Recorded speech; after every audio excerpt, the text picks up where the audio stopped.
Assalamualaikum warahmatullahi wabarakatuh. Di sini kami akan mempresentasikan hasil diskusi kelompok kami tentang ketahanan nasional. Sebelumnya, kelompok kami beranggotakan sebagai berikut. Yang pertama, saya sendiri Lexiano Kamaking. Yang kedua, Rifanda Fauzan. Yang ketiga, Pedra Diva. Yang keempat, Afrizal Fatan Raharjo. Pengertian ketahanan nasional. Ketahanan berasal dari kata tahan. Tahan menderita, tabah, kuat, dapat menguasai diri, tidak kenal menyerah. Ketahanan nasional berbicara tentang perihal kuat, keteguhan hati, atau ketabahan. Secara umum, pengertian ketahanan nasional adalah perihal kuat, teguh dalam rangka kesadaran, sedangkan pengertian nasional adalah penduduk yang tinggal di suatu wilayah dan berdaulat. Dengan demikian, pengertian ketahanan nasional adalah perihal keteguhan hati untuk memperjuangkan kepentingan nasional.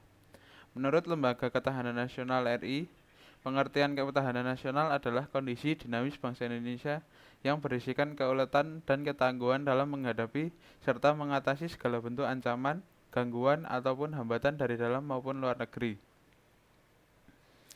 Sifat-sifat ketahanan nasional. 1. Mandiri. Artinya, ketahanan nasional bersifat percaya pada kemampuan kekuatan sendiri dengan keulatan dan ketangguhan yang mengandung prinsip tidak mudah menyerah serta bertumbuh pada identitas, integritas, dan kepribadian bangsa. Kemandirian ini merupakan prasyarat untuk menjalani kerjasama yang saling menguntungkan dalam perkembangan global. 2. Dinamis. Artinya, ketahanan nasional tidaklah tetap, melainkan dapat meningkat ataupun menurun bergantung pada situasi dan kondisi bangsa dan negara, serta kondisi lingkungan strategisnya. Hal ini sesuai dengan hakikat dan pengertian bahwa segala sesuatu di dunia ini senantiasa berubah.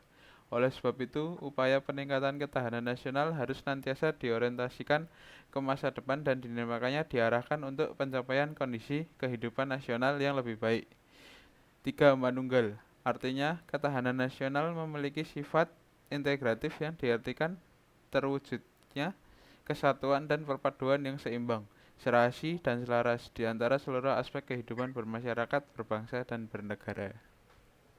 Yang keempat, wibawa. Artinya ketahanan nasional sebagai pandangan yang bersifat manunggal dapat mewujudkan kewibawaan nasional yang akan diperhitungkan oleh pihak lain sehingga dapat menjadi daya tangkal suatu negara.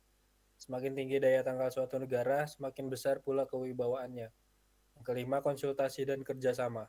Artinya ketahanan nasional Indonesia tidak mengutamakan sifat konfrontatif dan antagonis, tidak mengandalkan kekuasaan dan kekuatan fisik semata, tetapi lebih pada sifat konsultatif dan kerjasama serta saling menghargai dan mengandalkan pada kekuatan moral dan kepribadian bangsa.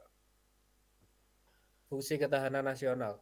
Daya tangkal. Dalam kedudukannya sebagai konsepsi penangkalan ketahanan nasional, Indonesia ditujukan untuk menangkal segala bentuk ancaman, gangguan, hambatan, dan tantangan terhadap identitas, integritas, eksistensi bangsa, dan negara Indonesia dalam aspek ideologi, politik, ekonomi, sosial budaya, dan pertahanan keamanan.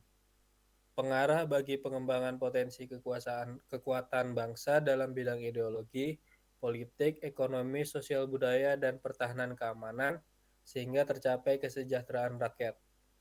Pengarah dalam menyatukan pola pikir, pola tindak, dan cara kerja yang dibuat pemerintah yang memuat kebijakan dan strategi pembangunan dalam setiap sektor untuk mencapai tujuan nasional mewujudkan masyarakat adil dan makmur.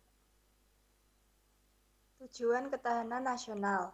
Yang pertama, ketangguhan adalah kekuatan yang menyebabkan seseorang atau sesuatu dapat bertahan, kuat, menderita, atau dapat menanggulangi beban yang dipikulnya.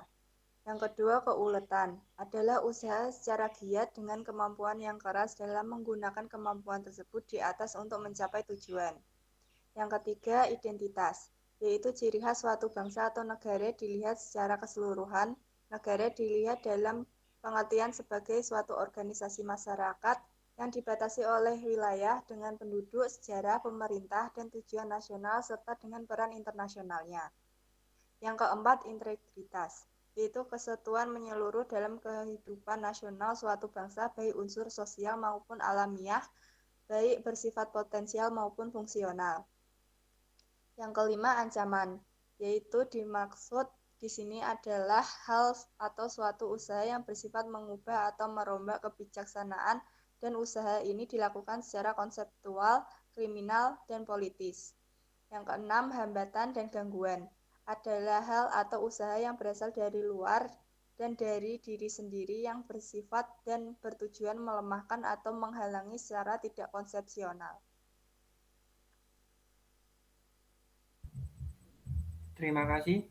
Sekian presentasi dari kelompok kami. Bila ada kekurangan dalam bicara, kami mohon maaf.